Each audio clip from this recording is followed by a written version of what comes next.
Look, I'm looking on my phone. It is technically not November yet, although by Saturday it will be November. So as for now, we're jam-packed. We're high atop a breezy downtown Nashville, Tennessee. It's Thursday. It's October 30th, the year of our Lord 2025. November is upon us, though, and we try and teach the same lessons every year that Meemaw taught me growing up on this show, and that is November is the longest month of the year. Now, your calendar is going to tell you 30 days. That's not true. In college football, it's about 17 weeks long, especially if you're a contending team, especially if you're a Vanderbilt fan, especially if you're a Georgia Tech fan, especially if you're breathing this air that you haven't breathed in a long time. It's one thing to have enough gas to get to November, but it's a whole nother thing to have enough gas in the tank to get through November. Life changes for you in November when you're a contender. So with that in mind, I got some upset alerts in front of me because that's what the Thursday show is all about on the campus of Pate State University. Go Freights. I've got some things about the LSU coaching search that we need to talk about. I've got a commissioner's poll that is ready to drop. I've also got Cole Cubelic joining the show. Yes, all of those things are going to happen on the show. We're jam-packed. It doesn't matter that it's a Thursday. We're jam-packed, and they're watching us in Canton, Ohio. Conway, South Carolina is tuned in. Beautiful Wetumpka, Alabama is tuned in, as is San Antonio and San Angelo, Texas. Both got in under the gun. We're going to do Friday Night Lines late at night tomorrow night. So make sure you're following on Instagram at Josh Pate CFB. I'm not going to beg you. If you want to win money, watch. It's as plain and simple as that. And also, guys, you've seen just like I've seen. As we dive into the show tonight, you've seen like I've seen the past few weeks. What's happened? We've seen a bunch of games on Saturday. We've seen some noteworthy outcomes, and then someone gets fired. And I don't know that that's not going to continue to happen this weekend. I mean, we're going to talk to Cubelic a little bit later. Kentucky, Auburn? What if Auburn loses? Are we sitting here talking about Hugh Freeze losing his job? I don't know. I have no idea. I just know you need to be subscribed to the channel. It's free. It's college football. The show has blown up. The channel has blown up. Thank you so much if you've already subscribed. If you haven't, that's all we ask. I don't need a dime from anyone. Our partners take care of us. We don't need to charge for the channel. We don't need to put it behind a paywall because that would be stupid. Please just subscribe. That's all I need you to do. Okay, upsets. Here we go. The upset alert concern meter. I just tripped over myself so that I could have Bradley take the side shot. The upset alert concern meter is generated by Flex Power. They can generate any of your tailgates this weekend. Best generators on the market, but can they generate upsets? Well, I've got 6 of them in my hand right now that indicates perhaps. This is what we do on Thursday. We throw out some games, scale of 1 to 10. What is my concern? What is my upset alert concern? First game, Penn State, Ohio State. Everyone laughs. We should just bring the laugh track back from the Tuesday show. This is a game of the year, right? No, it just was in the preseason. And now yet another lamb is served up for the slaughter in front of Ohio State. Or are they? Unlike the previous lambs, this is at least a top 25 talent roster still. What else can we say about Penn State this year? Not all that much. They are coming off a bye. So is Ohio State. It is a Super Bowl spot for Penn State, but then again, Ohio State's used to people treating them as their Super Bowl. Penn State's got to run the ball like 45, 50 times here and just see what happens. Look, it could be that Ohio State's run defense is rock solid. We're trying to nitpick here.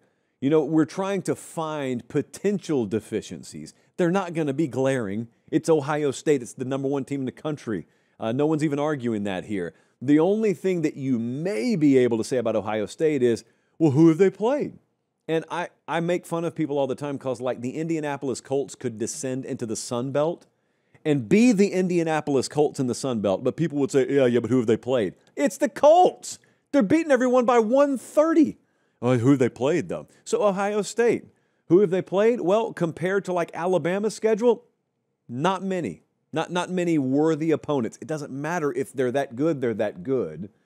The one thing you're waiting to see is there somebody like Penn State, Purdue, UCLA, Rutgers, Michigan, is there somebody that exposes something, even if they don't beat them, that makes you go, let's keep an eye on that for the playoffs. But as far as the upset alert concern meter here, it's like a 2.5 for me. Like, no way Ohio State's about to let this happen.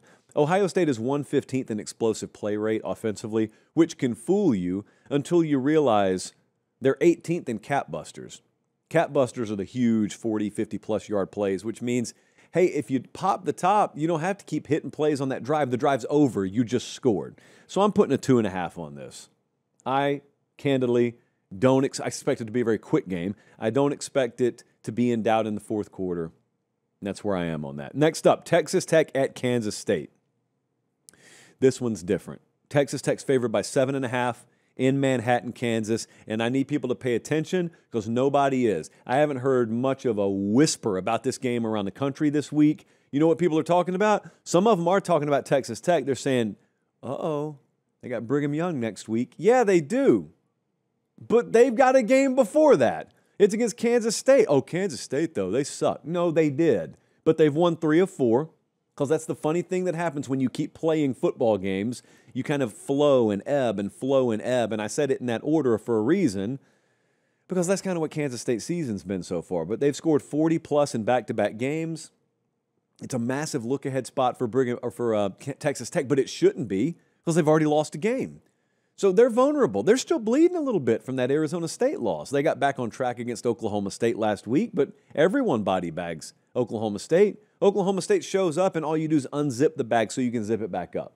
And then you toe tag them, you send them on their way. Well, this is a different animal. This is Kansas State. It's a really well-coached team. What kind of Avery Johnson performance am I getting here? Hey, Baron Morton starting for Texas Tech, but the backup's out for the year. Okay, so we don't have anything to fall back on like we have so far this year with Texas Tech.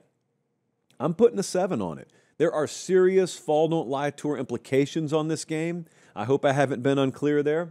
Wink, nod. They got to get the job done. Can't afford to lose this one. I'm putting a 7 on the upset alert concern meter. Next up, let's go to the SEC. I think people are falsely believing that Ole Miss has just made it through the fog. They went to Georgia, they lost, but they went to Norman, they won. And now it's kind of, all right, we can take a deep breath and we can talk about what seed we're going to be in the playoff, and we can talk about whether or not Lane's going to leave. And I'm sitting here the whole time like, wait a second, they're not off this week. And then other people are like, well, yeah, but they kind of are because it's South Carolina. And I'm like, same one that led Bama in the fourth quarter? And they're like, yeah, but, I mean, that ripped their soul out, didn't it? Well, last year they played a game like that against Alabama, and they lost in heartbreaking style. You know what they did the very next week? They went on the road and smoked Oklahoma, and it turned their season around. And South Carolina's sitting here 3-5. They got to win 3 of the next 4 to even be bowl eligible. It's going to be a very, very tall task. I will grant you that. But that team hasn't quit. That team's fighting. And Ole Miss is sitting here off back-to-back high-emotion spots on the road. You still have Lenore Sellers playing for South Carolina. You still got the ability to somewhat maybe run the ball here. Defense, special teams, maybe a complementary effort on the road. Ole Miss they're not just some team that rolls the helmet out. You can't afford to think that way.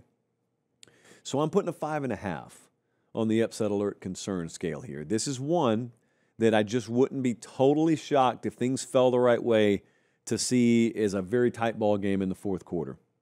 Next up, one of the emerging darlings of the college football playoff picture, Georgia Tech favored by 5.5 at NC State.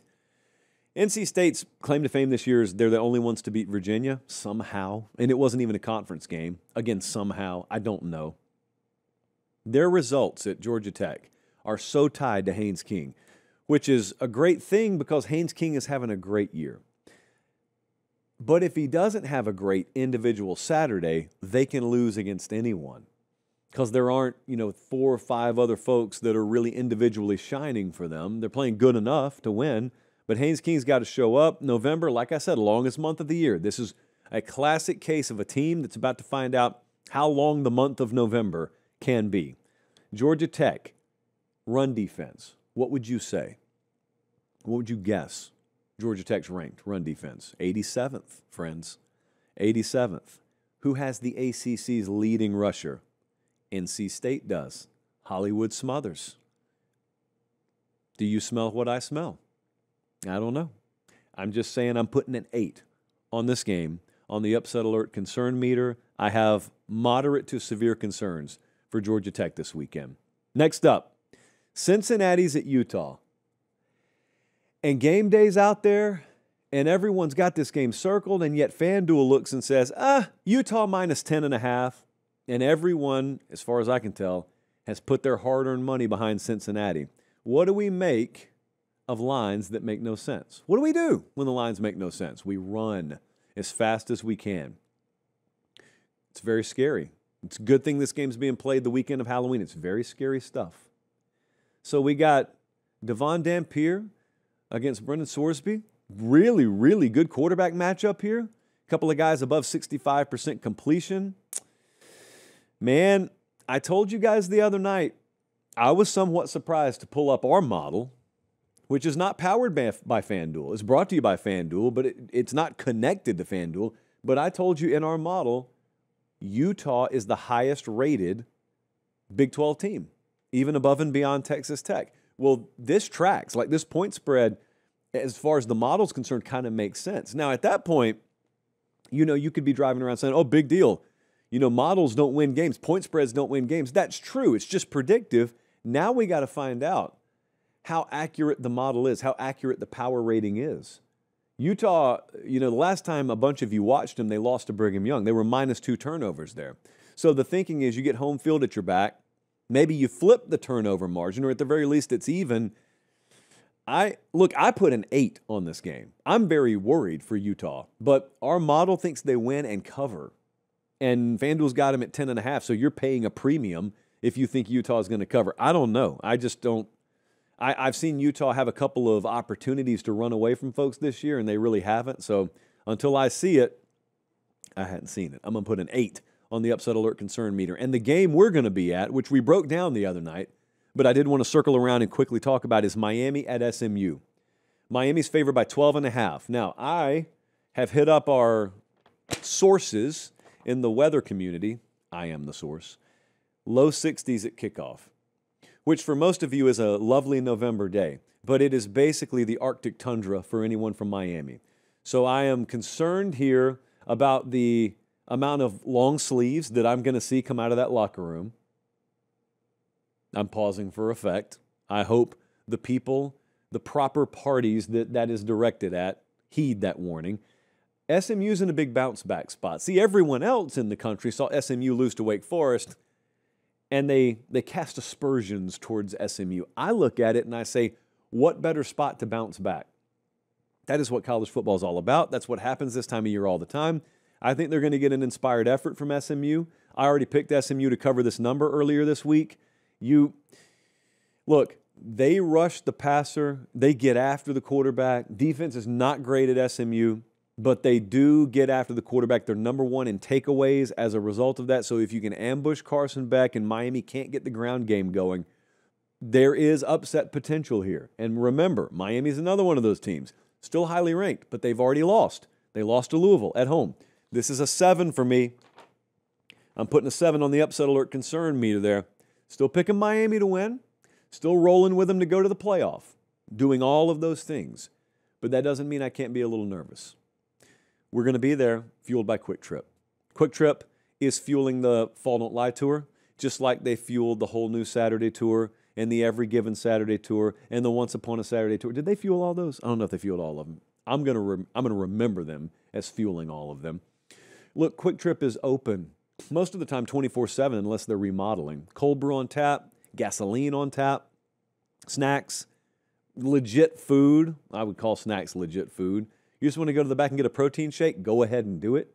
And you want to get friendly service at the checkout counter? Go ahead and do it. Quick Trip, we appreciate them. They are the presenting partner of this show and the Fall Don't Lie Tour, and they will be right there side by side with us in Dallas, Texas. We'll be on the sideline for that game. Saturday morning, 11 a.m. local time kickoff.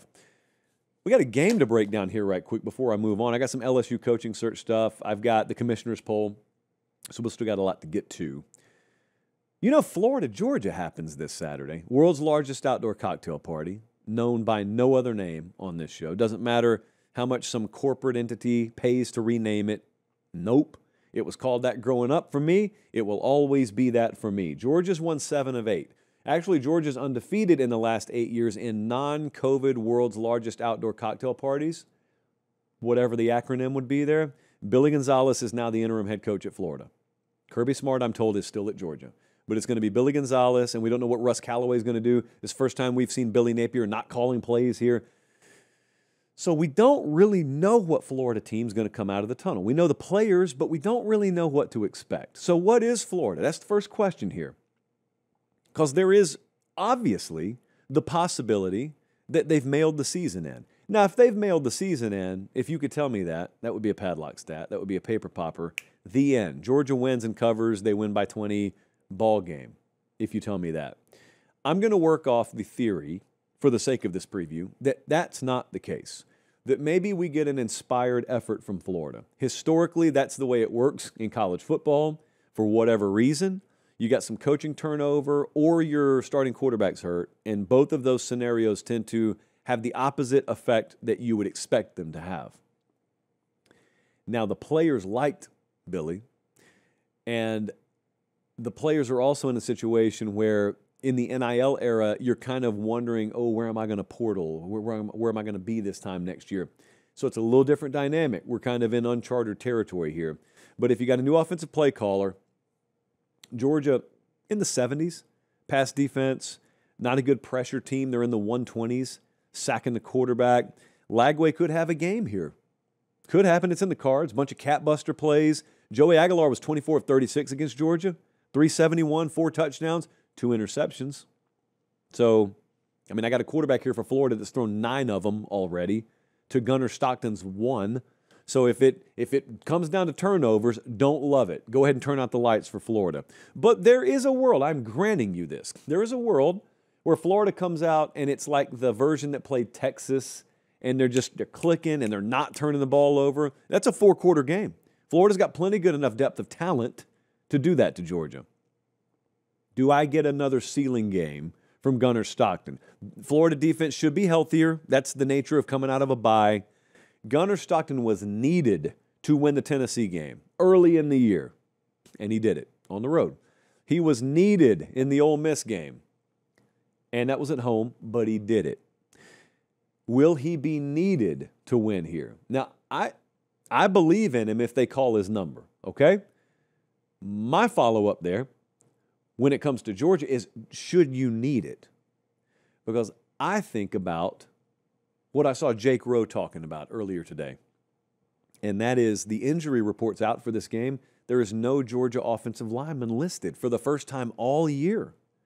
Georgia's run the ball a lot better this year, 33rd in the country right now, whereas they were in the 100s this time last year.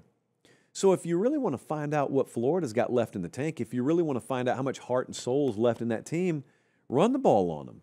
Because if it's not there, it's not going to show up in the second half. And that's how you remove all the variants of potential outcomes here. You just run the ball successfully. You remove their will to compete and their will to continue to sustain, and that's a 100% Georgia win. Is that the way this game plays out? Watch that early on. There's no way to know where Florida's head's at. If I was a Florida fan, there's no way I can know where this team's head's at. Neither team really gets to the quarterback much. Neither of them have put up a good havoc rate or sack numbers. Like I said, though, one quarterback's thrown 9 picks, one of them's thrown 1. And Georgia's run defense is pretty good, so I think DJ's going to have to win the game with his arm. If he does win it, let's take a look at what the model thinks. The FanDuel line right now is Georgia minus 7.5. Because I have so much uncertainty about where Florida is mentally, and I already think Georgia's a team that is better and capable of scaling in November, just watch them. This would be theoretically where that starts. I'm taking Georgia to win and cover. I think they're going to make a little bit of a statement, but people won't make a big deal about it because all they will see is, wow, you beat a team whose season is already mailed in. Well, I think college football is a little more complex than that. So let's take a look at it. That's one thing if they beat them 40-9. It's another thing if they beat them and you can tell, well, Florida fought here. They just got beat. Let's take a look at it. Let's keep an eye on it. You're going down there to Jacksonville, take Flex Power with you. myflexpower.com/Josh Pate. Get the, I'm going to call it the best portable generator on the market. We have tested it at Pate State. Literally, we tested it. We took it to a game a couple of weeks ago. Phenomenal. Great results. Great feedback from the locals here, too. We were in Nashville at a Vanderbilt game. So you need to power the tailgate. You need to power anything. You just need to have a little safety valve if storms come through one night, and they will. 100% of your households have been through a thunderstorm. We have that on good intel, good stats and info on that. So Flex Power, big partner of the show. They watch the show. They are actual friends of the program, and they have something most of you need anyway. If you don't have a backup generator, it's just Russian roulette. Listen, our air conditioner is making a weird sound right now. If I had a Flex Power generator in here, it's quieter than that AC unit, and that AC unit's not supposed to make noise, which lets you know how quiet the Flex Power generator is. Let's continue. It's not that bad. LSU's coaching search is taking more of a winding route than driving from here to Chattanooga, and that is a winding route. Lookout Mountain, you ever been through there? It's tough. It's a little treacherous. Well, I tried to tell you about the political hands in the stovepot. And now the world knows because the world saw the governor down there, Jeff Landry, and if there was any doubt as to whether that guy was governor of Louisiana, there was no more doubt when he opened his mouth, was there? Now, I have no interest in talking about Jeff Landry's political leanings or yours or mine. What I do have an interest in talking about is how this affects the LSU coaching search. I have a working theory about the LSU coaching search, and it may also apply to other coaching searches, but it applies to this one. For all I know, they're going to land Lane Kiffin, or for all I know, they could go get Marcus Freeman. For all I know, because I don't know who they're going to go get. I don't know who they can get yet. It's very early. They don't know who they can get because they don't even know who's making the hire yet. They're waiting to get a president put in place, and then you've got board of supervisors that answers to the governor who says he's not going to be hiring the new coach, but yet the people who are going to hire the new coach have to answer to the person who says he's not going to hire the new coach. So it looks like a mess, feels like a mess. Will it be a mess? If it is, as it appears, I think it has fundamentally impacted their ability to attract quality candidates. Now, it's early. It's not even November as you and I are talking. In other words, if I am the head coach at Pate State and I'm number one on LSU's hot board, Pete Nakos is called around and he's got me listed number one, and it ends up that Pete's right because he often is. They call me today, I'm saying, nope. Hit me back in 2 weeks. Get your affairs in order. Hit me back in 2 weeks because there's no way I just watched what I watched on my TV screen yesterday and I'm about to say, yeah, I'm happy to come down there. Nope. I had someone explain this to me the other day, perception versus reality. And they used the LSU job. And they said, what do you think about the LSU job? I said, I think it's a great job. And they said, why? So I just rattled off some of the usual bullet points. And they said, that just means it looks like a great job. And I was like, okay, it seems like you got somewhere you want to go. Make your point. And they were like, you ever seen a beautiful girl before? I'm like, I'm married to one. And they said, that's adorable. And I said, yes, she is. But he said, think back, though. Before you're married, think back. And there's just a 10 standing right here.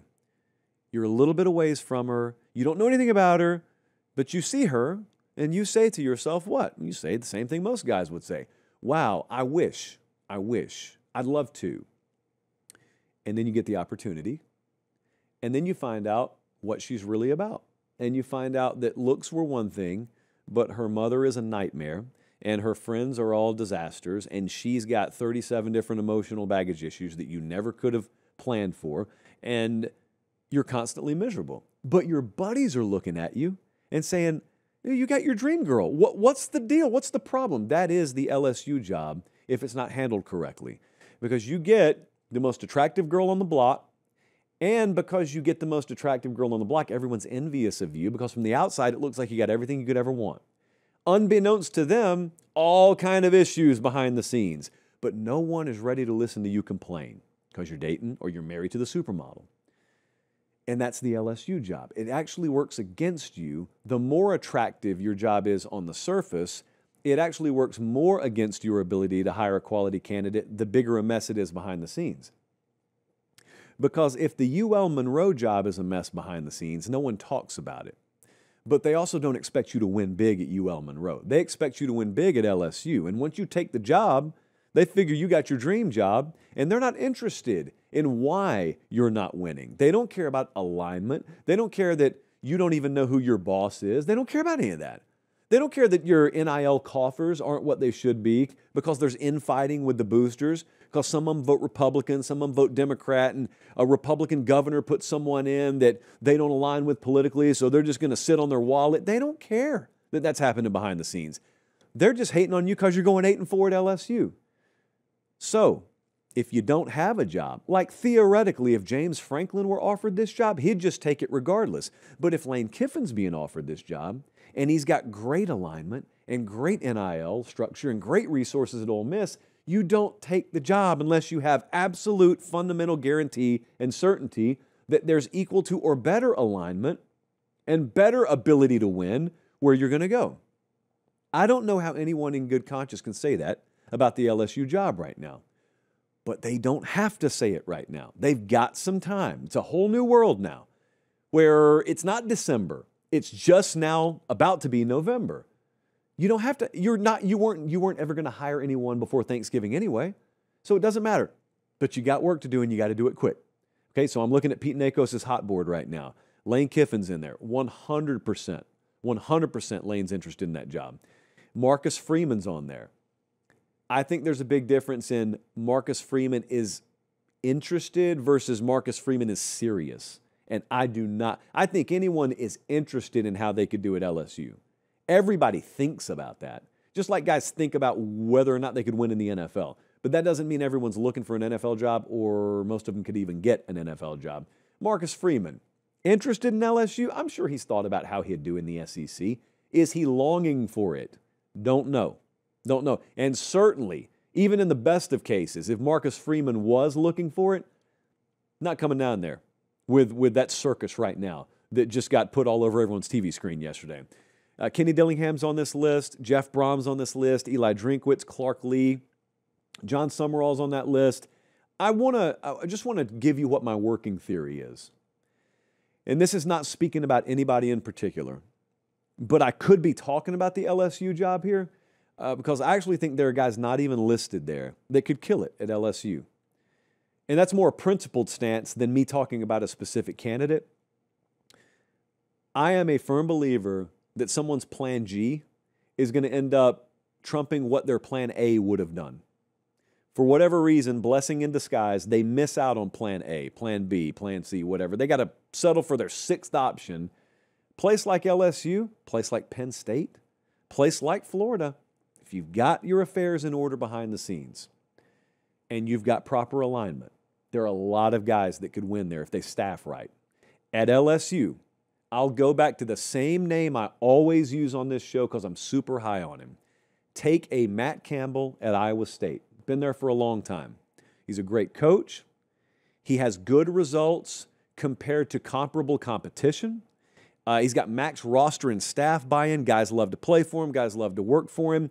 They have players constantly take less to play for them because they believe in the culture of the program that much. And that is huge, huge when you get into the kind of NIL bidding wars that you get into in the SEC and you can't see through him. He's fully genuine and authentic. I'm thinking about guys like that. I could just as soon describe John Summerall the same way. I could just as soon describe Brent Key the exact same way. But look how far down that list they are. My point is, any of those names, if you plugged them into LSU and there was proper alignment and they did put together a B+ or better staff, they're going to win. There's no mystery there. There's actually a little more mystery to me about Lane than there is about some of these other guys. If there's not good alignment there, none of them are going to win like you want them to. But if there is good alignment, man, I think there's still high risk, high reward with Lane. I don't think there's insanely high risk with some of those other guys. So my list may look a little different. If that is indeed the way LSU's list looks, mine may look a little bit different. But my point is, I could win with a bunch of guys down there if the alignment is in place properly. November, long month, everyone. Very, very long month. The LSU job search, I think, is still one that other job searches are working downstream of a little bit. But I'm interested, are there candidates that they're interested in that are on no hot boards? Sometimes yes, sometimes no. That's what I'm interested in. All right, let's continue. What do I have in my hand? The commissioner's poll is in, fresh off the presses. I would say the paper's still hot. but it's freezing in this room right now. These are rankings. This is not Tuesday night. This is not the JP poll. These are rankings. If I was an AP voter, if I was filling out my playoff committee ballot, this right here is what it would look like. And we do have some movement. It is generated by Flex Power. Look, Flex Power got no doubt what they can do for you. They got no doubt they got the best generators in the market. Do we have doubts about who the best 25 teams in the country are, though? Maybe. No doubt at all. Look, I've got Washington ranked. Washington's number 25. Iowa's number 24. That's a couple of Big Ten teams that I think should be ranked and are not. I do not have Texas in this thing. Texas continues to underwhelm. I know that they are a 2-loss team. They had to fight from behind on the road in Starkville last week. The week before, they struggled against a bad Kentucky team. I'm not giving you credit just for winning games because this is comparable. I mean, this is a comparative analysis, and I think Washington and Iowa flat out have done more than Texas right now. I got Utah at 23. Tennessee I've got ranked, but I've got them way lower than the AP does. The AP's got Sorry. My kickstand on the iJosh finally failed me. Didn't fail me the other night, though. That's when we got the breaking news. Notice my insane focus here. Tennessee is 14th in the AP poll. I got them at 22. I'll tell you why. I think they're being rewarded for losses to Alabama and Georgia, close losses. Fair. I got to have a best win. And their best win, Jesse, what is it? It's like Arkansas or something like that? So Tennessee's got Oklahoma this weekend. And if they beat them, I think that will have been Tennessee's best win so far. So Tennessee's okay. They're okay. I just am a little bit lower than the AP because I'm not automatically rewarding you for close losses. Is that fair? Maybe not. I got Houston up 7 spots. I've got Houston ranked 21. Houston's impressing me, man. I thought it was going to take at least one more year. Houston's impressing me. Willie Fritz's name. Keep an eye. A little bit older, but then again, so was Kurt Cignetti. That doesn't matter. Michigan's at 20. I got Missouri down 6 spots to 19, and honestly, this is a resume thing, right? So we're not projecting. I project Missouri to lose more games because their quarterback's out for the year, but I'm not going to punish them for doing it until they do it. Because if you've been wrong with even one prediction in your life, then what you think is going to happen should not matter in a resume-based model. Like if God were filling out an AP ballot, he can project. He knows what's coming. Even in sports. I know it's debatable. I've always believed that. Or he has the ability to know. So he can go ahead and project Missouri to lose to A&M. I cannot do that, at least on my commissioner's poll ballot. Navy is at 18. The AP does not have Navy ranked. The un-American AP does not have Navy ranked. I do at 18. Cincy at 17. Virginia at 16. Oklahoma is checking in down 6 spots at 15. Big game for Oklahoma this week. Big time. Brent Venables 6-8 coming off a loss at Oklahoma. And they're going to Neyland. 15 versus 22? Got Notre Dame at 14. Notre Dame, I think, has better wins right now than Tennessee. See, they both got close losses against good teams. Notre Dame's beaten Boise. They just beat USC. So Notre Dame's got better wins. So they belong in the top 15. I don't think Tennessee does. I don't think Tennessee belongs in the top 20 right now. Louisville's number 13. Texas Tech's 12. Brigham Young 11. Now, notice I said Utah. We've got them all the way down at 23. But the JP poll, which is a power rating, has Utah above every team in the Big 12. Just something to keep an eye on there. Top 10. Got Oregon at 10. The AP's got him at 6. I keep looking. And I keep asking, to have Oregon at 6, just like I said with Notre Dame, just like I said with Tennessee, you got to tell me what the best win is. Their best win continues to be Penn State, which I give them credit for. I am not one of these people that is retroactively removing credit. But you got to remove a little credit because Penn State ended up being dog water. So Oregon at 6 in the AP. I got them at 10. They got kind of low-key dominated by Indiana at home. Now, they got opportunities coming up. We're going to talk about it in a few minutes with Cubelic. They got 4 losable games coming up to close out the year. I got Vandy at 9. Big game this week against Texas. Georgia Tech's at 8. Miami's at 7. Ole Miss has jumped 5 spots. They are number 6 right now. I've got Georgia at 5. The next 3 teams from 4 to 2 are Alabama, Indiana, and Texas A&M. We felt like they were interchangeable. I feel like if I wanted to put Bama as high as 2, I could. I could make a case for Indiana at 2. I can make a case for any of those teams in any order. I put A&M at 2, Indiana at 3, Bama at 4, and then Ohio State is still pretty solidly, I think, the number 1 team in the country. Just the thing to remember this week is there are a bunch of games like Vandy. I got them ranked 9th. Texas not ranked. Texas a small favorite, though. We've got Cincinnati, the number 19 team, going to play at Utah, number 23, but number 23 is favored by 10.5. So, again, this is not a power rating. These are rankings. This is where you deserve to be because of what you've done on the field, not because of what a model thinks you will do in the future. Important differentiator there. We've waited for it, and it's finally happened. What? Playoff contraction? No. The Fed dropped interest rates. What do you think I'm talking about? It's great news. I know wages are flat. Guys, you think I'm not paying attention to wages? Of course I am. Prices keep climbing, though. And for many of you, only way to make ends meet has been to lean on the good old-fashioned credit card. And if you're a homeowner, congrats. I want to tell you to call American Financing. Right now, interest rates, I don't know if we should go breaking news on this. Interest rates have dropped. Many homeowners seeing options in the low 5s right now. You compare that to credit card interest rates in the 20s or higher. So American Financing offers this. Salary-based mortgage consultants, saving customers, paper popper of a stat here, an average of $800 a month, and you may even be able to delay your next mortgage. So take control. Here's how to get in touch with them. American Financing, 866-336-5030. That's 866-336-5030 or AmericanFinancing.net/Pate. Ramen Noodle Express time. This is not how I advise you to get out of debt. You don't need to be messing with the Ramen Noodle Express if you're in an ounce of debt, okay? Full stop. Responsible gaming around here. However, if you've got some money to mess around with, let's rattle off the games we're on so far. So Illinois minus 12.5. Purdue plus 21.5. Coastal, I think, is playing right now. We got Coastal plus 5.5. Don't tell me what's happening. Mississippi State plus 4.5.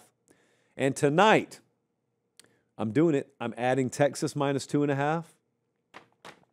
Last stand for the Longhorns. And North Carolina plus 2.5. We are projecting Bill Belichick to get a win this weekend. We bet them last week. They won. Well, they won against the spread. They lost in real life. They are plus 2.5 against Syracuse. So a lot of you woke up this morning, and we got Cubelic knocking on the door, so just hold on a second. Tell him to hold on, Jesse. A lot of you woke up this morning, and you noticed a really, really pleasant surprise. FanDuel had put $100 in your account. And Adam hit us up. He said, thank you. The commish provides for the constituency. Yeah, what he's talking about is he logged into his FanDuel account and there's $100 extra in bonus bets there. I wasn't lying to you guys Tuesday night. I told you, like 900 of you signed up for this, by the way. It's crazy numbers. We're going to have to up our giveaway. I told you we were going to give away $100 in bonus bets to 25 of you. We just chose at random. So if you signed up. So yeah, Adams won. Apparently there are 24 more. Enjoy it. Don't bet it all in one place. But yeah, FanDuel, the exclusive odds provider of the show. We've got our tab right there. You go into the college football section and look, we have our own tab. It literally says my name there. That's where you can find the Ramen Noodle Express bets. Now, the juice is going to fluctuate throughout the week, community, so you got to get it at the proper value as soon as I give it out on the show. But they will freeze the numbers. So like we're on Texas minus 2.5. Even if that thing were to go to Texas minus 6, they'll still give you Texas minus 2.5. Now, it's going to be like minus 300 juice, but they will give it to you there. That option will be there. There's the QR code if you want to sign up, new customer. Bet $5 to get $300 in bonus bets if you win. Got profit boost all over the place. Let's just make sure we keep our eyes on the prize this weekend, because one of these weekends we're going to go like 10-1, and at that point we'll just be set up to roll. It'll be steady downhill at that point. We appreciate FanDuel as always for being the exclusive betting partner of the show. And now, guess what time it is? Well, you know him, you love him. You may not be aware of his new job title of official Kentucky football sideline reporter, but Cole Cubelic, it's not formally of SEC Network. You're still with SEC Network. You're kind of doing Kentucky now. You are the man for Kentucky football. 3 great facts you've learned about Kentucky football over the past few weeks. Well, number one would be not going to be on the sideline this week. I'll be in the booth with Tom Hart. Wow. So that's a swing and a miss on your part. Thank you for Wow. the disrespect. Yes, correct. And looking more and more likely, maybe Kentucky again next week. Cutter Boley, I think, has the skills to make this team better than what people think they can be. The offensive line can still grow a little bit more. Bottom line is they got to have Seth McGowan in a running back. And those aren't really like 3 factual things that I've learned. But Andres Pete, left tackle, one of the most interesting characters in college football. This guy was recruited off of an Indian reservation, which is pretty amazing to think about. And you hear stories from Mark Stoops or Eric Wolford, his offensive line coach, or his teammates. We talked to Cutter Boley about him a little bit this week, and like one of the most well thought out, like calm human beings, like most interesting humans they've ever met. But get him on the football field and he's ready to rip somebody's head off. So pretty cool kid. One of the best you've ever seen recruited off an Indian reservation, like top 10 at least? Well, so Eric Wolford told us a story about when he was recruiting him that he comes and sits down, and it's like basically some kind of a tribal council comes in and sits down with him. And he was like, you had like multiple chiefs that came in, and he's like, it is the only time that I have been legitimately intimidated during a recruiting process. He said, because I had to sell all of them on him coming to play football for us. And talked to Mark Stoops about it a little bit this week. And I said, the blueprint for that, he's like, he just laughed and was like, no blueprint for recruiting that young man at all. But they're happy to have him. Really cool. I talked to him the last time we had him, and just an awesome kid. Like, reads books, always asking. Like Bush Hamden, the offensive coordinator, said that he was walking by the hall the other day and he said, what's the last book you read? And Bush just laughed. He's like, dude, I'm coaching football. I don't have time to read books right now. Like, what are you talking about? But that's just kind of kid he is. So it's a pretty cool story. That is shockingly similar in description to how the LSU coaching search is going down right now. Tribal councils, circular meetings, dark room, really no blueprint for it. So you and I normally just sit here and ramble about the on. dark rooms. They're just having press conferences calling each other out. Yeah. Telling everybody what they're going to do and not going to be able to do. Which is frankly how it used to be done and how it should still be done, in my opinion. Money ruins things. Money like calibrates things. Money should have the opposite effect. Money should make you go full Wild West. It did once upon a time. We got great movies out of it in America. It should be that way again. Normally, when you come on the show, we may or may not have texted earlier in the day about 1 or 2 things we may or may not hit, but largely we just ramble, sometimes coherently. Today, though, I thought maybe a little structure. So we're at the dawn of November right now. It's going to be November by the time the games are played this weekend. What I wanted us to do is picture the things that would be the most shocking but somewhat believable that could take place over the next month of the season. So I'm going to float you one. And my first one, and I just want you to react, like scale of 1 to 10, how shocking would this be to you, is everyone is just misreading Lane Kiffin. It's either he's going to take the Florida job. If he doesn't take the Florida job, it'll be because he took the LSU job. Those are definitively better jobs. I've seen reporting out there that everyone would be, well, many people would be shocked if he stayed at Ole Miss. And number one, I'm not quite sure people know how good he has it at Ole Miss or how good the infrastructure is at Ole Miss right now. But forget about what everyone else knows. Forget about what you and I know. It matters what that guy thinks. How much, scale of 1 to 10, are you shocked if he's just still there when all this dust settles? 5.5 on the Pate meter scale. Yeah, because I went 5 3/4, so that's interesting. You can go quarter point here. There you go. I don't think I would be totally shocked. Now, we're going to look at these jobs and say, guys, that's Florida. Guys, that's LSU. And that's fair. It's totally fair. But we saw Lane knocking on the door of the playoff last year. It looks as though he's in this year.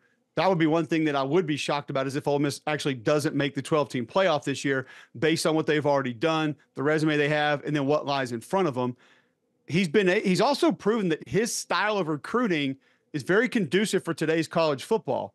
He's also proven that can work at Ole Miss.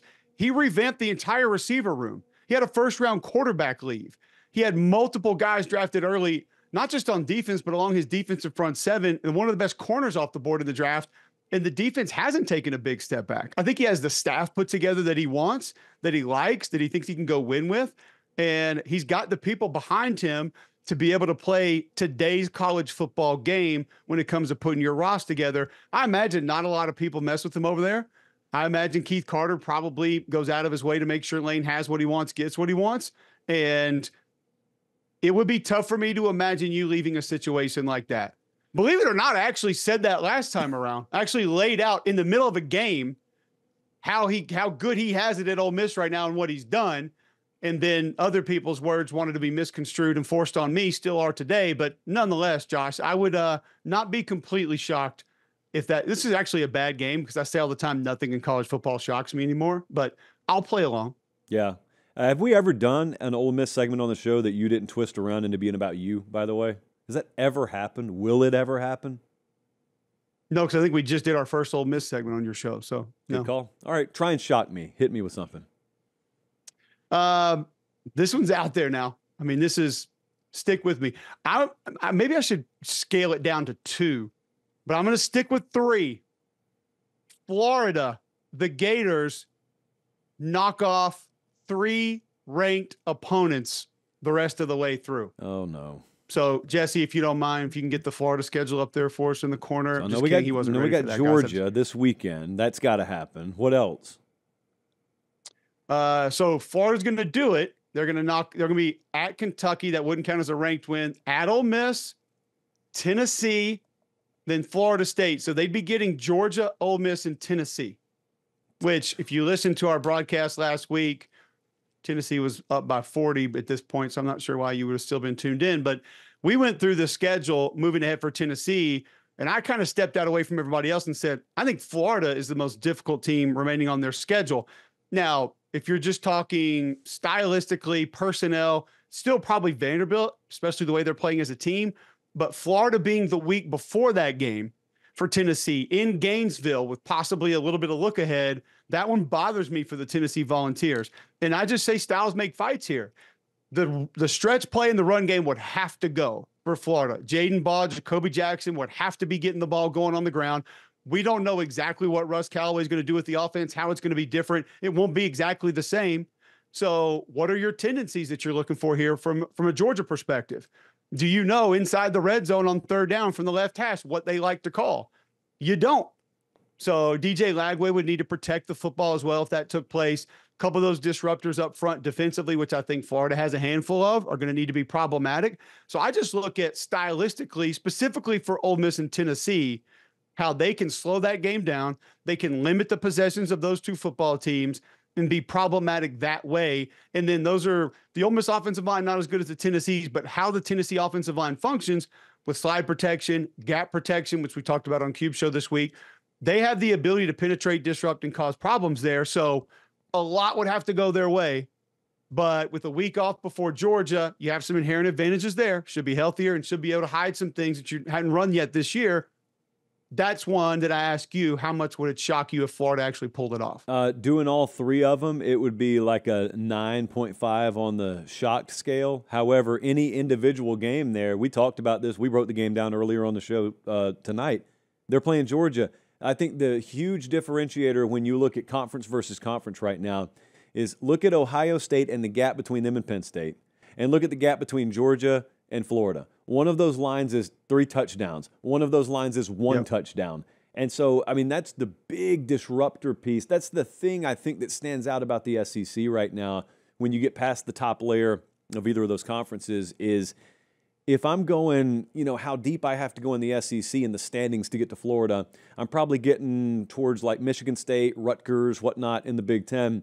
There just is no DJ Lagway there. There is no athletic profile there. It's the same way with watching Bama play South Carolina last week. South Carolina, not a good team. South Carolina may have had the 3 best athletes on the field because you got Harbor out there. You got Dylan Stewart out there. You got Lenora Sellers. Ole Miss has got to deal with that team this weekend. This would greatly surprise me. It would mildly shock me. It would not totally. That's a good one. It would not totally shock me. What about 2? What about 2? Where would 2 be on the shock scale? 2 would be like a 7.75 or an 8. I would was be gonna more go surprised. 6-5, 7-ish. It's so this weekend, I don't even need the whole game. Like, just show me how they play in the first half this weekend. If you were to guarantee me they're still checked in, just guarantee, I don't need anything else. I don't need a guarantee of health or anything. Just tell me they're checked in, and I'm going to get them in November, whatever their fastball is. Yeah, I could see that. I got one for you.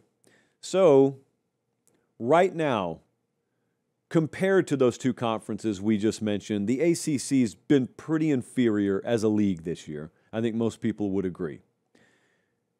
What would you say if I told you they get 3 teams in the playoff? I don't think that I would be completely shocked because I already feel like right now Georgia Tech has a great chance of getting in. Miami has a great chance to get in. I'm going to have to cheat a little bit here and just kind of look. I mean, the third team that's going to sneak in, if you are projecting right now, are you going Louisville will be the team that sneaks in? It is next in line? Wow, you just forget about Just for Virginia? Virginia just doesn't exist to you? Actually, I think Virginia has a very difficult game this weekend, to be honest with you. After playing 3, maybe 4 close games in a row at North Carolina, then now they got to go to Cal for an earlier kick. I don't like them in that game at all. I actually think Cal wins that game with good quarterback play and then taking advantage of a team that had to travel. You're looking at Duke a little bit later in the year. Massive rivalry game, which the trinket that they play for, I do not know. Virginia and Virginia Tech at the end of the season, but we know you don't just walk into that game and feel like you're going to get a win ever, even when the coach has been fired. So I think Virginia's a little bit one-dimensional. I don't like their makeup as much as I do even Louisville's, honestly, because I think Louisville has more guys that can take over a game up front on defense. So I would tell you that I was surprised, but not totally surprised. Here's the problem with conversations like this, whether we're talking, does the Big Ten extend past where everybody thinks they are? Is the SEC going to be less than what everybody thinks they are? Does the ACC go forward one? It's so dependent on those other leagues and who steps up and who falls off. We're going to get upsets, Josh. Like, this is the perfect weekend. You and I talked about this earlier today. No one's making a big deal out of a lot of games this weekend. Nobody's saying, oh, I can't wait to watch that one. Better pay attention to this one. Watch out for that game. This is when it all goes to hell in a handbasket. Normally, like the last 3 or 4 years, we've had this weekend where everybody was about to sleepwalk through it, and all of a sudden mayhem, just complete plane nosedives into the field, and we don't know what's going on. So this is going to be one of those weekends. I think we're going to get a couple we're not expecting, and it's only going to get worse through the regular portion of the season because we're going to have more injuries and more guys are going to be dinged up, and we don't have near the depth to help these teams get through the last month of the season that we expect them to. All due respect to the Commonwealth Cup, a game in which you're right. You can't just walk in and expect to win. You mentioned it depends. But is it an actual cup that they play for? I haven't seen it. The chalice an actual chalice? Actually, yes, it is. But it doesn't matter. It matters here. Now, I say that, and there is a statue of a pig behind me. So some of these trophies obviously do exist. Others exist in your heart, in your memory. It's like the necklace in Titanic, or Jack himself. It exists now only in our memory. What was I about to say? I'll say 7 on the surprise scale. Yes, 7. That's a 7? 3 in is only a 7? 7.5. Oh, it's at least an 8. It's at least an 8. But back to your point. It's dependent on so many other teams, though. Like it could easily happen. Yes, it is. Yes, it is. But if I were sitting in the Big Ten's chair right now, or I was sitting in the SEC's chair, you at least have to admit, as crazy as it is right now, first week of November, our fate depends on them too. Like, here's what I'm trying to imagine. We all know that a Virginia at 11-1 is not a comparable team. At least I think we know. Quality of team would not measure up. We would have to go with the whole hypothetical point spread to prove our point. They'd be double-digit dogs against anyone. Don't even want to wade into those waters yet. What I'm asking is, if the committee really does just have it stare them in the face. So here would be the scenario for anyone listening at home. Virginia's a one-loss team right now. Somehow they're undefeated in conference play, even though their loss is to a team in their conference. Don't ask me to make sense of it. It just is what it is. Virginia wins out. They go to Charlotte. They win the ACC title game. They're in. Georgia Tech wins out. They go to Charlotte and lose. Georgia Tech at that point would be undefeated, way inside the top 10 going into their conference championship game. They will have beaten Georgia en route to Charlotte in a non-conference game. So Georgia Tech would be in. Like, I don't know how the committee looks at either of them and says they're out. Now, here's where it gets interesting. Bradley, if you got Louisville's schedule for me, and there he does, boom. Look at this.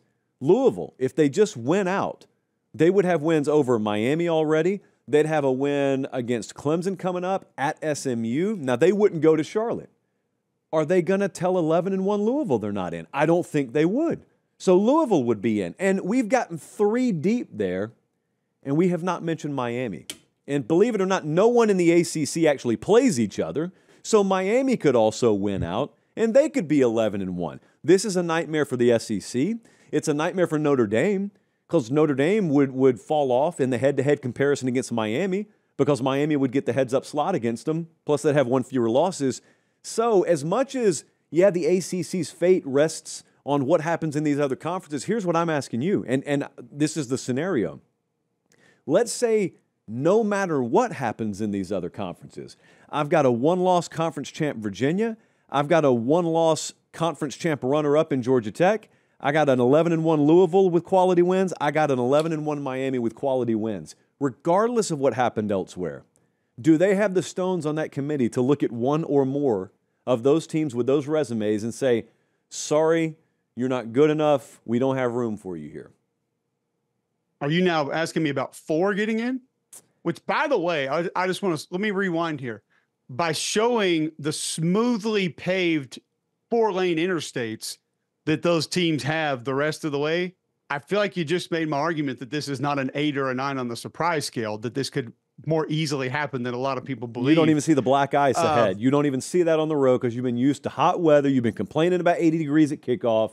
You can't see the black ice. You live in Birmingham. You are privileged. You don't understand how this stuff works in November.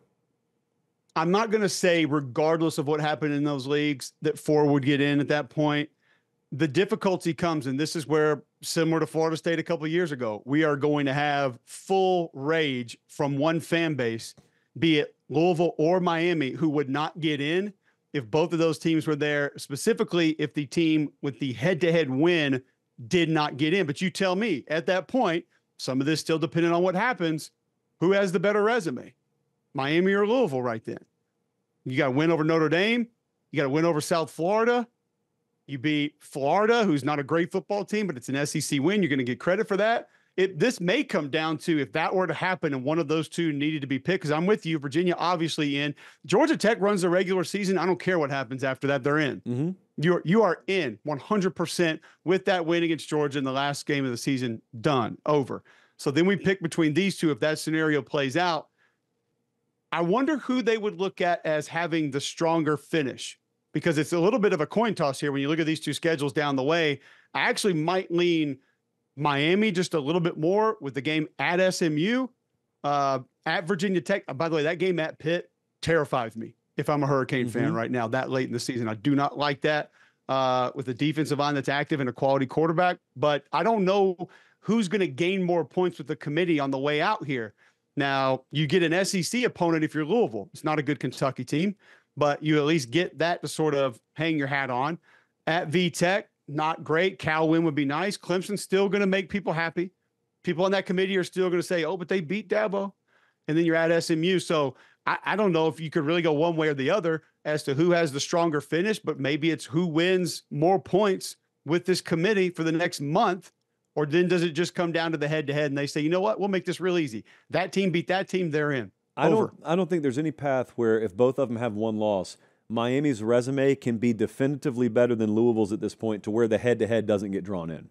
Like, that's the whole rule, right? When McElroy and those guys sit around the desk and they all go over the bylaws that are guarded with lock and key, they say the only time head-to-head doesn't matter is if someone's unequivocally better than someone else. And if they're not, then the head-to-head comes in. And by the way, the head-to-head was on Miami's home field. So coming off a bye, not that that matters, but there's no excuse. Like, if it comes down to comparable Miami-Louisville, Louisville's got to get the nod. I don't know how they don't. If they don't, we riot. And I think rightfully so. I mean, we beat you. Yeah. Like, you can make the argument of, if this team's unequivocally better, well, hold on a second. Check score R. We're done here. There's no more debate. Like, I saw the scoreboard. We have photographic and actually video evidence of it that we beat you. nothing else should be discussed at this point. We're good. You have an opportunity right now to just enrage not the entire state of Texas, Longhorn Nation. Because you got a little scenario. It's not that you're predicting it, and let's make sure we caveat this. This certainly is not your prediction. However, this is a crazy world in whence we live. It is November, longest month of the college football year. What do you think could happen to Texas? Spoiler alert. I do think we need to like triple asterisk these with we're not predicting these, similar to the Florida discussion earlier. We don't saying we think that's going to happen, but if it did, how much would it shock you, Josh, if Texas won one more game the rest of the season? You didn't have to throw it. Yeah, I didn't. But Vandy loss. All right, that would be Vandy at home. A&M at the end of the year loss. At Georgia after Vandy. Oh, buddy. And then Arkansas would be your other game, which I would be giving you the win for there. I think the wrong team's favored this weekend. I'm not afraid to say that. You're wrong. I think Vanderbilt is a better football team in my mind. At Georgia, I think we not only know that mentally and emotionally how Georgia has handled that football team, but physically what's happened. And this is not a more physical Texas football team than it was a year ago, right? Which Georgia, not more physical than they were a year ago either, but I would give Georgia the advantage in that game. Arkansas is going to have meaning for a lot of different reasons, for a lot of different people, but I don't see a lot of stops in Arkansas's future in that game. And then Texas A&M looks like one of the best two football teams in America right now. I think that the matchup stylistically between those two, you find very little ways to convince yourself that Texas was going to win that football game. So on the meter o' shock, where would you have it fall if I told you Texas was going to win one more game this season? When you floated this to me earlier today, I thought it was going to be a 9 or higher in my head. I think it's like a 8. I mean, if they lose this weekend, snowballs kick down the hill. So if they lose and you, erroneously, but you claim the wrong team's favored this weekend, but if you're right, on the off chance that you're right, then it becomes a 2 out of 3 thing. And Georgia, I cannot count on Texas. Psychologically, I don't even need to know about the matchup. Just from the neck up, I can't count on them to go in there and do that. Plus, you are of the opinion, and I agree with you, Georgia could be one of those get hot at the right time type candidate teams here in November. Yep. So I'm gonna ride with you there. A&M, you saw what they just did. You saw what they did to LSU in their home building. I don't care that they go into Darrell Royal Field. I don't care about that. So, yeah, that Arkansas game there. I think you may be onto something here, and I don't like it because I picked Texas to win this weekend. I don't love this, but I do think this actually doesn't shock me. And then there's all kind of uncomfortable conversation. Basically, we just copy and paste the Ryan Day conversation last year to Sark, only Sark doesn't get to go and get a redo in the playoff because they wouldn't be anywhere near the playoff. No, and I think those conversations would be erroneous, honestly, because you're just not going to be an elite team at the top of college football every year with how this sport is situated right now. It's not possible to go do that each and every year. Sark's recruited at a high level. He's had people come in, play at a high level. He's had teams in the postseason, but if certain things didn't work out this year, I don't think you begin those conversations. Not me, at least. I'm not going to. I'm going to give you one more here as we head out of here. The Big Ten only getting 2 teams in the playoff. 1 to 10 shock meter. I'm going to give you an 8 only because it's the Big Ten. And I think we just assume, and you and I have had this discussion multiple times about our old school college football brains and how it's really taken a long time for some of that to change and morph and be different. We all look at the Big Ten and the SEC as just running college football, and there are multiple meanings to that even. Indiana's in. I feel like Ohio State's in. I don't know what would have to happen exactly to Oregon to not get in. I don't think that there's really another team that we would look at there and say, okay, I realistically see a path for you to probably find your way in with what lies ahead and with what kind of a football team they've looked like this season. But to see those 3 in, I would say absolutely 2 would just be, I don't think that I could. It'd be a 10 out of 10 on the shock meter if only 2 got in.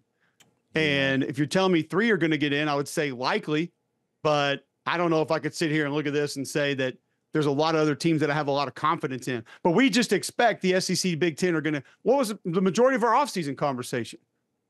That these conferences wanted, what, 4 automatic bids every year? Yep. 5 automatic bids every year? So that's where I think a lot of our brains are, is just that the other leagues aren't even close. Their teams can't keep up. They're not going to be able to keep up with these 2 leagues. Therefore, by default, the Big Ten and SEC are going to have 3 in, and then just take your picks of the maybes with the 5 or 6 other teams that we think should get in, but probably won't because somebody goes undefeated in a lesser conference. Yeah, I'll float you that. So firstly, I mean, I know a lot of you need tickets this weekend. A lot of you are going to games this weekend. Just make sure, if you're paying the money already, just make sure you save a little bit. I mean, we're fans of money here. Don't love it, but like to have more of it. SeatGeek can help you out. If you're going to buy the tickets off the secondary market, if you're not already a season ticket holder, go there. Purchase your tickets, do what you would normally do. Just make sure that little promo code box there at the end, PATE10, PATE10. That's going to get you 10% off any order $200 or less, and just $20 off any order $200 or more. Now, if you're going to check out Kent State, you may not have to spend $200. Kent's been rolling. They're our adopted team. If you're going to the Texas Vandy game, look, man, Texas fans, I'm told every one of you are wealthy beyond measure. But on the off chance that you're not, and you're looking to save some money, SeatGeek, PATE10 at checkout. So he's dumped out on us. Anyway, what I was talking about with that, as we wrap up here, Cubelic bailed on us. As I was talking about, here's the Big Ten thing. I was thinking to myself, Ohio State, Indiana, Oregon. That's just how I always hear that Big Ten echo in my head. That's what rattles around. Ohio State's going to make this playoff. I got virtually no doubt about that.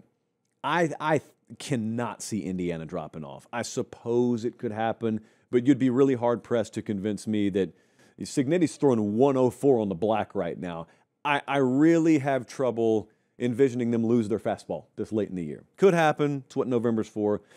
The Oregon example is the one. I still believe in Oregon, but if there is one out there that's a pretend contender, it would be Oregon. And they got to go to Minnesota still, or they got to go to Iowa still. And Iowa's sitting there. They're coming off a bye. Like, Iowa's got a couple of losses that are pretty close. We got them ranked. JP Poll has them top 25. They've also got USC, second to last week of the year. And it's in Autzen, but so was the Indiana game. And they got to go to Washington. I just kind of skipped over Minnesota there. Like, legitimately, there are 4 losable games left. Every game Oregon plays is losable. They could also buzzsaw all 4 of them, at which point this is a moot point. But I'm just saying, if Oregon doesn't make it in, then he just missed all of my point. But trust me, I just made great points there. Ohio State, I'm going to count them in. Indiana, I got a hard time seeing them miss out. But, sir, we just looked at the Oregon schedule, and we know they got to go to Iowa next weekend. They got Minnesota at home. They got USC at home. Then they go to Washington. And you know, right now it's a slam dunk 3 teams for me in the Big Ten, but Oregon's the one where after that Indiana result in Autzen, I think it's kind of got a lot of people with a yellow caution light around Oregon's team right now. Now, I look at it the opposite. I say, man, they went wire to wire last year, and they didn't really taste that blood until it was too late in the playoff. Maybe tasting it early in the season yields dividends for them. But that still involves them executing and winning the games. But my point is, if they stumble a couple more times and they got 4 losable games left, you're looking at Ohio State, you're looking at Indiana, and you're looking at a great big question mark past that in the Big Ten right now, because I think there's such separation, like there's such fall off after those top 3 teams. I think you probably changed my believability rate with this when you went through that end of that schedule. And even though you may think the chances of that happening, be it 1 or 2 more losses for Oregon, are a little bit less than mine, I've gotten a little bit more on board with you. And more so situationally, having those teams back to back to back, having to go to Iowa is one at this time of the year that I don't like for Oregon really at all. I do think USC offensively can keep up with Oregon. And I think at Washington, we all know one of the most difficult places to play in all of college football. It's two programs that are familiar with one another. And I have confidence Jed Fish putting a game plan together for a big game like that. I'll give him some advantages. Not saying he has all of them against Dan Lanning and his staff, but that's a treacherous run the rest of the way through. Specifically, Josh, because not a lot of people nationally, I think, are going to make a ton of noise about those games individually.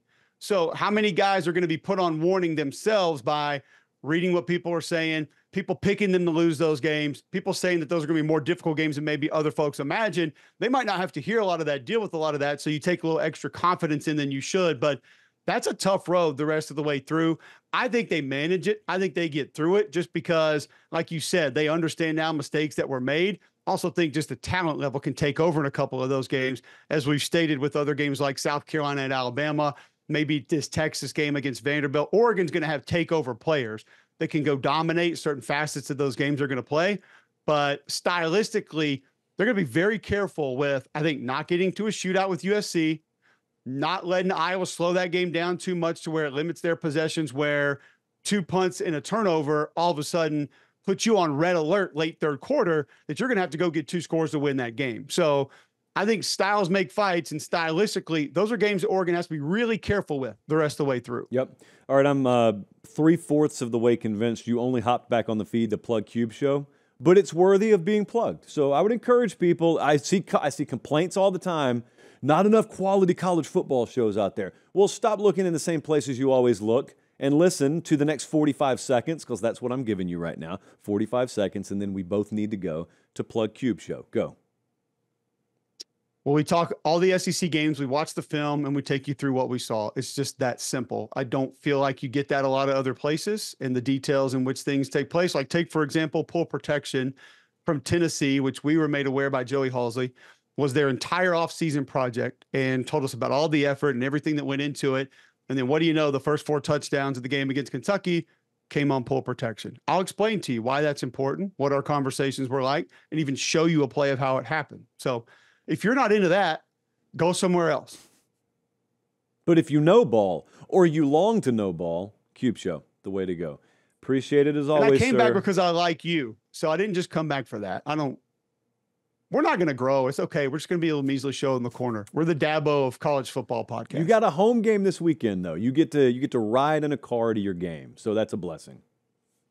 That is. There you go. Thankfully, not with you. There you go. All right, Cole Cubelic, he's out, and after I tell you one more thing, we'll be out. Friday Night Lines. The plan is a classic Friday Night Lines, and that is well after dark. I don't have softball. I don't want to talk about how the season ended. I don't have softball tomorrow night. But, you know, we got a little dinner we got to go to. We're not going to Dallas until Saturday for the SMU-Miami game, so we'll be on the home front. We'll be in Nashville, probably my living room if I had to guess.